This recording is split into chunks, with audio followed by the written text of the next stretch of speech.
Hello guys, അപ്പോൾ എല്ലാവർക്കും നമ്മുടെ ഏറ്റവും പുതിയ വീഡിയോയിലേക്ക് സ്വാഗതം. അപ്പോൾ ഇന്നലത്തെ മത്സരത്തിൽ നിരാശരായിരിക്കുകയാണ് നമ്മുടെ പോർച്ചുഗൽ ആരാധകർ. പ്രതീക്ഷിച്ചൊരു സാധനം അത് വരുന്നില്ല പുറത്തേക്ക് എന്നുള്ളതാണ് ഇവരെ നമുക്ക് അറിയാൻ പറ്റുന്ന റിസൾട്ട്. കാരണം എന്താ വെച്ചാൽ അണ്ണന് പാസ് കൊടുക്കുന്നില്ല. വാട്സപ്പിലും ഇൻസ്റ്റാഗ്രാമിലും വൈറലായിക്കൊണ്ടിരിക്കുകയാണ് അണ്ണൻ്റെ വിശേഷങ്ങളും കാര്യങ്ങളും. പാസ് അണ്ണൻ ഒരുപാട് മുന്നിൽ പോയി ബോക്സിൻ്റെ ഫസ്റ്റ് പോസ്റ്റിലും സെക്കൻഡ് പോസ്റ്റിലും ഫസ്റ്റ് ബോക്സിലും സെക്കൻഡ് ബോക്സിലും പെനാൾട്ടീൻ്റെ ആ പന്തിന് വരച്ച പെയിൻറ്റിൻ്റെ ചുറ്റും അണ്ണൻ ഒരുപാട് സമയമായിട്ട് നിൽക്കുന്നുണ്ടെങ്കിലും ആ പന്ത് എന്ത് ചെയ്യുന്നില്ല. ബ്രൂണോയും നെവസും നാറ്റോയും പീറ്റോയും കാറ്റോ പീറ്റോ എന്ന് ഒരുപാട് പേരുകൾ ഇട്ടിട്ട് മറ്റേ UCL ചാമ്പ്യൻസ് ആയിട്ട് കാര്യമില്ല. 5 UCL കിട്ടിയ അണ്ണനെ ബഹുമാനിക്കാത്ത രീതിയിലുള്ള കാഴ്ചപ്പാടുകളാണ് പോർച്ചുഗൽ താരങ്ങളുടെ നിന്ന് വരുന്നത് എന്നുള്ളതാണ് പോർച്ചുഗൽ ആരാധകർക്ക് പറയാനുള്ളത്. എന്താണ് പറയാനുള്ളത്? ഇത് പറയാല്ല, ആകെ ഇതെന്താ അറിയോ, ഇത് സപ്പോർട്ട് ചെയ്ത് കഴിഞ്ഞാൽ പിന്നെ സങ്കടമാവുകയാണ്. ഇതിപ്പോ ഇനി അടുത്ത കളി ഇനി ആകെ എങ്ങനെയാ 1-ാം മിനിറ്റ് തൊട്ട് അടുത്ത കളി കാണുക, ഇങ്ങനെ നെഞ്ചടിക്കാതെ ടെൻഷൻ ഉണ്ടാവും. പിന്നെ ഒരു പോയിന്റ് ഉള്ളു. അടുത്ത കളി നിങ്ങൾക്ക് എങ്ങനെയൊക്കെയാണ് ജയിക്കേണ്ടത്? അടുത്ത കളി ഉസ്ബെക്കിസ്ഥാനോട് ഒരു കുറച്ച് അത്യാവശ്യം ഗോൾ അടിച്ചാൽ സേഫാണ്. കാരണം ഇപ്പുറത്ത് കൊളംബിയ 3 അടിച്ചിരിക്കുകയാണ്. അപ്പോൾ ഇനി നമ്മൾ എണ്ണോ കാര്യങ്ങളൊന്നും നമ്മൾ പറയണില്ല, അങ്ങോട്ട് നമ്മൾ കിടക്കണില്ല. പക്ഷെ ടീം തിരിച്ചു വരും, പൂർവാധികം ശക്തിയോട് തിരിച്ചു വരും. ഇന്നലെ പറയണില്ല എന്ന് പറഞ്ഞു എന്നോട് വീണ്ടും തിരിച്ചു വരും. അതായത് ഇന്നലെ നമ്മളെ കോച്ച് റോബർട്ടോ മാർട്ടിനസ് പ്ലാൻ ചെയ്ത് എങ്ങനെയാ വെച്ചാൽ വിങ് കൂടെ അറ്റാക്ക് ചെയ്യാൻ. അപ്പം അത് ഫ്ലോപ്പായി. അപ്പോൾ അടുത്ത പോസിബിൾ അല്ല. സ്റ്റാമിന എനർജറ്റിക് ആയിട്ട് ഈ ആഫ്രിക്കൻ ടീമുകൾക്ക് തന്നെ ഒരു ദുൽമാണ്. അത് നമ്മൾ ഇനിയിപ്പോൾ എത്ര റാങ്കിങ്ങിൽ ജയിച്ചിട്ടില്ലെങ്കിലും ജയിപ്പിക്കരുത്. ഞങ്ങൾ തിന്നില്ലെങ്കിലും ഓരെ കൊണ്ട് തീറ്റിച്ചില്ല എന്നുള്ള കാഴ്ചപ്പാടിലാണ് കോങ്കോയുടെ താരങ്ങൾ ഇന്നലെ പ്രവർത്തിച്ചത്. 4 ആളെ ഇടയിൽ ഇറങ്ങി നടക്കാൻ പറ്റുന്നുണ്ട് ഞങ്ങൾക്ക്. ഇല്ലട്ടോ, കാട്ടിക്കൂട്ടലല്ലേ ഇങ്ങനെ കാട്ടിക്കൂട്ടുന്നത്. നിങ്ങൾക്കത് പ്രശ്നമല്ലേ, പക്ഷെ ഞങ്ങൾക്ക് പ്രശ്നമാണെന്ന്.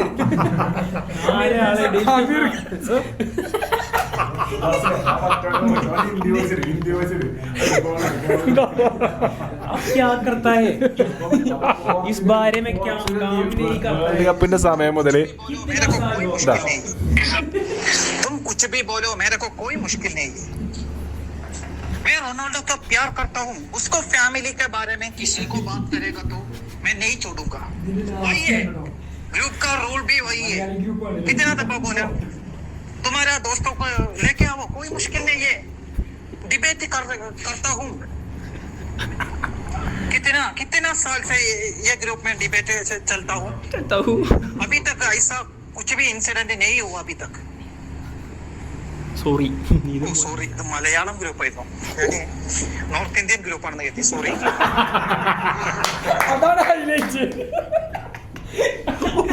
ഓ സോറി, ഇത് മലയാളം ഗ്രൂപ്പായിരുന്നോ? ഞാനിത് നോർത്ത് ഇന്ത്യൻ ഫാൻസ് ഗ്രൂപ്പാണെന്ന് കരുതിയാണ്. അപ്പം ഈ ചങ്ങാൻ അറിയണമല്ലോ ഇവന്റെ കോണ്ടാക്ട് ഒന്ന് പറഞ്ഞിട്ട് നമുക്ക് കേൾക്കണ്ട്. സജാദ് നിലമ്പൂര് ഞങ്ങൾക്ക് ഇപ്പൊ ചെറിയൊരു ഇത് കിട്ടിയിരിക്കണ്. അതിന്റെ അക്കൗണ്ട് പോയോ? അല്ല, സജാദ് നിലമ്പൂർ ഇന്ന് പുതിയൊരു അക്കൗണ്ട് അതും പോയി. ഫേക്കാ? അപ്പൊ അക്കൗണ്ട് ഇപ്പൊ ലാക്ക് ഇല്ലല്ല, കാര്യത്തിൽ പോയി. അക്കൗണ്ട് പോയടാ അവൻ്റെ. അപ്പം എന്തായാലും ചെക്കൻ്റെ ID കാര്യങ്ങൾ എന്തെങ്കിലും പാലാങ്കര അങ്ങാടിക്ക് ഇറങ്ങണമെന്നുണ്ട്. ബാസിൽ അവിടെ ഉണ്ടാവും, ഒന്ന് കാണണം എന്ന് പറഞ്ഞു ഈ ബാസിലിന്. കാരണം പോർച്ചുഗൽ ഗ്രൂപ്പിന് എത്രയും അകമഴിഞ്ഞ് സപ്പോർട്ട് ചെയ്യുന്ന ഒരു സപ്പോർട്ടറാണ് മൂപ്പര്. കാരണം ഇന്നലെയൊക്കെ മൂപ്പര് അയച്ച വോയിസുകളാണ് നമുക്ക് എന്താ അർജന്റീന ക്യാമ്പിന്. അപ്പോൾ അർജന്റീന ക്യാമ്പിനുള്ള ചില കാര്യങ്ങൾ സംസാരിക്കാൻ പോവാണ് ബാസിൽ. സുഹൃത്തുക്കളെ, ഇന്നലെ തുടങ്ങിയ ആഘോഷമാണ് അർജന്റീന ക്യാമ്പുകളിൽ. കാരണം സ്വന്തം കളി കണ്ടപ്പോഴും കൂടിയും ജയിച്ചപ്പോഴും കൂടി, അല്ലെങ്കിൽ വേൾഡ് കപ്പ് കിട്ടിയപ്പോഴും കൂടിയും കിട്ടാത്തത്ര സന്തോഷമാണ്. ഇവർ സന്തോഷമാണ് ഇന്നലെ അർജന്റീന ക്യാമ്പ് നമ്മളെ മുന്നിൽ പ്രകടിപ്പിച്ചിട്ടുള്ളത്. അപ്പം നമുക്ക് പ്രശ്നമല്ല, നമ്മൾ ഇതിലും വലുത് കണ്ടതാണ്.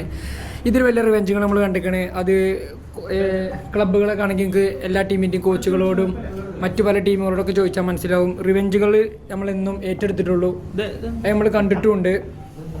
അപ്പോ ബ്രോ നല്ല ടേസ്റ്റ് ഉണ്ട്. അപ്പൊ നമ്മള് തിരിച്ചു വരും. പറഞ്ഞു തുടങ്ങിയതും പറഞ്ഞ അവസാനിപ്പിച്ച എന്തൊക്കെയാണ് ഇപ്പൊ? സോറി, ആകെ ഇത് ഫുഡ് വന്നപ്പോൾ ആകെ കഴിയുന്നു പോയി. അപ്പം അർജന്റീനക്കാരോട് നമുക്ക് പറയാനുള്ളത്, നിങ്ങൾ ആഘോഷിക്കുക. അപ്പം നിങ്ങൾ മാക്സിമം ആഘോഷിച്ച് നിങ്ങൾ സന്തോഷം കണ്ടെത്തുക. ഞങ്ങൾ തിരിച്ചു വരുന്ന കാര്യത്തിൽ ഞങ്ങൾക്ക് യാതൊരു സംശയമില്ല. ഞങ്ങളൊന്നും കൂടി ടീം വർക്കായിട്ട് വരാനുണ്ട്. ഞങ്ങളെ കളി ഞങ്ങൾ അൺസാറ്റിസ്ഫൈഡ് ആണ്, സാറ്റിസ്ഫൈഡ് അല്ല. അതിൻ്റെ പരിപാടികൾ നമ്മളെ ടീം നമ്മളെ ചെക്കന്മാർ തുടങ്ങി. റൊണാൾഡോ ട്രെഡ്മില്ലെന്ന് ഇറങ്ങിയില്ല. അതൊന്നല്ല, നമ്മൾ കാര്യത്തിൻ്റെ പരിപാടികൾ തുടങ്ങിയിരിക്കണേ. അപ്പോൾ നിങ്ങൾ പരിഹസിക്കുക, മാക്സിമം ആഘോഷിക്കുക. ഞങ്ങളുടെ ഈ ഒരു സമനില കണ്ടിട്ട് ചില ആൾക്കാർ തോറ്റ മതിയാണ് കാട്ടുന്നത്. അപ്പോൾ നിങ്ങൾ എന്താ വെച്ചാൽ ചെയ്യുക. നമ്മൾ ചെക്കന്മാർ പൂർവാധികം ശക്തിയോടെ തിരിച്ചു വരുന്നതിനാണ് നമ്മൾ പ്രതീക്ഷിക്കുന്നത്. ബാക്കി നമുക്ക് കാണാം.